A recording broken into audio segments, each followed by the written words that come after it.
دیکھیں مہنگائی ہونا that is not an issue. غریب کیا آج ہیں؟ 1947 کا حال نہیں دیکھا تھا؟ لوگ پتے کھانے پہ مجبور ہو گئے تھے لیکن غیرت مند تھے. اقبال نے بڑا کیٹیگوریکلی کہا کہ غیرت ہے بڑی چیز جہاں تگ و دو میں، پہناتی ہے درویش کو تاجے سر دارا، اسے اٹھا کے کہاں سے کہاں پہنچا دیتی ہے. تو غیرت از دا موسٹ امپورٹنٹ ایلیمنٹ. آج ہم نے اس چیز پہ انہیں درخواست کرنی ہے کہ آپ قرضے نہ لیں، ہم مہنگائی برداشت کریں گے. دوسرا، اگر قوم کو اعتماد میں لے لیا جاتا اور یہ کہہ دیا جاتا کہ جناب ہمارے اوپر شاید سینکشنز لگ رہی ہیں، گرے لسٹ میں ڈالا جا رہا ہے، اب قوم فیصلہ کرے کہ ہم لوگ کیا کریں، 295C کے بارے میں اسے ختم کرنے کی باتیں کی جا رہی ہیں، قوم فیصلہ کرے. قوم کو اعتماد میں لیا جاتا تو یقین کرو قوم آج بھی اپنے گھر بیچ کے پاکستان کو معاشی طور پہ مضبوط کر لیتی. ہمیں صرف دکھ یہ ہے کہ ہمیں نظریاتی طور پہ سٹرونگ جو ہم تھے آہستہ آہستہ آہستہ آہستہ ہم ویکن اپ ہو رہے ہیں. اور کوئی مسئلہ نہیں ہے، دنیا میں 2 ہی ریاستیں بنی نظریے کی بنیاد پہ، یا اسرائیل بنی یا یہ پاکستان بنا. لیکن اسرائیل میں کیا ہے کہ چھوٹے چھوٹے بچوں کو ملٹری ٹریننگ دی جا رہی ہے اپنے ملک کے ڈیفینڈ کرنے کے لیے، اور یہاں پر جب ضرورت پڑتی ہے تو مولوی صاحب کیا بات ہے، آؤ نہ ذرا جہاد کا درس دو، جب ضرورت نہیں رہی تو مولوی صاحب دہشت گرد. یہ ڈوئل سٹینڈرڈز ہمارے ساتھ چل رہے ہیں. کیا وہ مولوی صاحب اس ملک کا شہری نہیں؟ کیا وہ KPK کا بندہ اس ملک کا شہری نہیں جسے بار بار ہم یہ کہتے ہیں جناب تم نے بڑی قربانیاں دی ہیں، اسے قربانیوں کے لیے رکھا ہوا ہے، اور پھر ہر چیک پوسٹ پہ اسے لا کے چیک بھی کرو کہ خان صاحب کہاں سے آ رہے ہو، کہاں سے جا رہے ہو. یہ کیوں ہوتا ہے اس طرح؟ یہ کیوں ہوتا ہے اس طرح کہ جب میں پینٹ کوٹ پہن کے آتا ہوں تو اسی شہیر کو اسی گاڑی میں اکثر چیک نہیں کیا جاتا؟ یہ کیوں ہوتا ہے اس طرح کہ جب میں چترالی ٹوپی پہن کے اور اس طرح کے لبادہ اوڑھ کے آتا ہوں تو مجھ سے پوچھا جاتا ہے کیا ڈونلڈ ٹرمپ صاحب کی داڑھی ہے، کیا بش صاحب کی داڑھی ہے، کیا مودی صاحب کی داڑھی ہے، کیا وہ دستار پہنتے ہیں، کیا وہ جبے پہنتے ہیں؟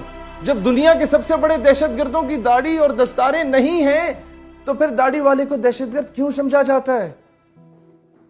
یہ ہے 5th جنریشن وار جو بار بار ہمارے ڈی جی صاحب آ کے میڈیا پہ کہتے ہیں کہ 5th جنریشن وار. وہ کیا ہے؟ وہ اصل تو بتایا نہیں کیا کہ 5th جنریشن وار، وہ نہیں صرف یہ بتایا جاتا کہ جو میرے خلاف ٹویٹ کرتا ہے وہ 5th جنریشن وار کا غدار ہے. یہ بتائیں کہ 5th جنریشن وار کیا ہے. کہ چھوٹا بھیم کارٹون آپ لوگوں نے دیکھا ہوگا، یہ ہمارے ٹٹکے جو بھانجے بھتیجے دیکھ رہے ہوتے ہیں چھوٹا بھیم. ہوتا کیا ہے یہ بہت غور سے سنیے گا، یہ آخری بات کر کے میں اجازت چاہوں گا. وہ دیکھتے ہیں چھوٹا بھیم، اب اس میں وہ یہ دکھایا جاتا ہے کہ چھوٹا بھیم، آپ کو پتہ ہے بیسیکلی بھیم ان کا بھگوان ہے، ہندوؤں کا بہت بڑا بھگوان ہے. اسی کو کارٹون کی صورت میں دکھایا جاتا ہے کہ جناب یہ بہت نیک کام کرتا ہے، یہ لوگوں کی مدد کو آتا ہے، لوگوں کو مصیبت سے نکالتا ہے، لوگوں کے لیے بہت کارآمد ثابت ہوتا ہے، تو بچے اسے آئیڈیلائز کر لیتے ہیں. اب کیا ہوتا ہے کہ وہ چھوٹے بھیم صاحب جو ہیں اس کے چھوٹے چھوٹے مجسمے پینسل کی صورت میں، ربڑ کی صورت میں، شارپنر کی صورت میں، اس کے چھوٹے چھوٹے جو وہ ڈیکوریشن پیسز ہیں یہ دکانوں میں پڑے ہوتے ہیں. اب جب بچہ اپنے ابا جی کے ساتھ جاتا ہے نا دکان میں اور چھوٹے بھیم پہ نظر پڑ جاتی ہے تو وہ رولا ڈال دیتا ہے ابا جی میں تو یہ لوں گا ہی لوں گا.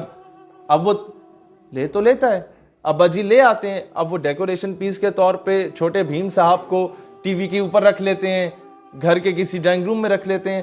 اب 30 روپے میں ہندوستان نے اپنے بھگوان کو تمہارے گھر میں پہنچا تو دیا، اور کون سی 5th جنریشن وار کی بات کر رہے ہیں؟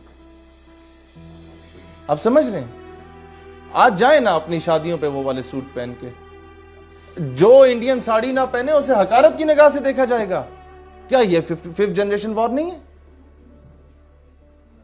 جو یہاں غریب شلوار قمیض پہن کے آ جائے اسے حقارت کی نگاہ سے دیکھا جائے گا. کیا یہ وہ میڈیا وار نہیں ہے کہ جس میں ہر دہشت گرد ہی ایسا دکھایا جاتا ہے کہ 5-6 ٹخنوں سے اوپر ہوں گے تو یہ ہی must be a دہشت گرد؟ یا اس کی ابھی تو بہت کم ہو گیا. جب ہم لوگ میٹرک میں تھے یقین کرو کوئی داڑھی والا ہوتا تھا اور وہ ان نون بندہ ہوتا تھا، اس ساتھ آ کے اگر بیٹھ جاتا تھا ہم اٹھ کے سائڈ پہ ہو جاتے تھے، کیونکہ ہمارے ذہن میں اتنا فطور ڈالا گیا تھا میڈیا کے ذریعے.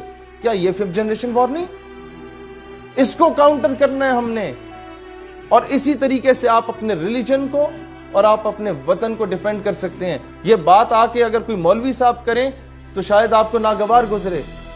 وہ شخص جو آپ کے سامنے کھڑا ہے یہ اسکول کالج یونیورسٹی سے پڑھ کے آیا, سافٹ ویئر انجینئرنگ کر کے آیا, اور وہ آپ کو یہ بات کر رہا ہے کیونکہ اسے پتا ہے کہ یہی مولوی ہمارا ایسیٹ ہے. افغانستان سے جب روس یہاں پر آ رہا تھا تو یہی مولوی وہاں گیا تھا اور اس نے روس کو کئی حصوں میں تقسیم کر کے دنیا کی سپر پاور کو توڑ کے باہر پھینکا تھا.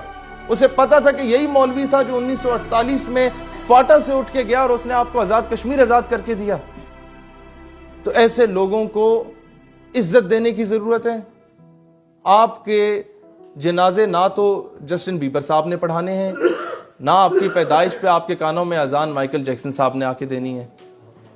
ٹھیک ہے, لہٰذا یہ آپ کے ایسٹ ہیں, اور اپنے ملک کا دفاع کرنا سیکھیں, اپنے ریلیجن کا دفاع کرنا سیکھیں, تب جا کے ہم حقیقی معنوں میں کہہ سکتے ہیں کہ ہاں آج ہم امپلیمنٹ کر چکے ہیں کہ پاکستان واقعی زندہ باد. کے لیے اپنی یونیورسٹیز میں, اپنے کالجز میں اپنے گروپس بنائیں, کسی بھی نام سے بنائیں, اور نظریہ پاکستان کو دفاع کریں.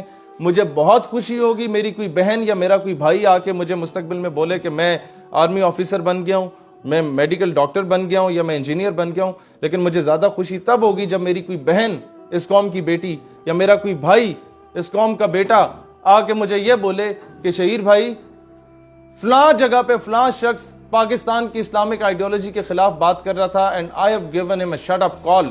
تو میں سمجھتا ہوں کہ اس دن ہماری اس پوری تحریک کو اصل کامیابی ملے گی.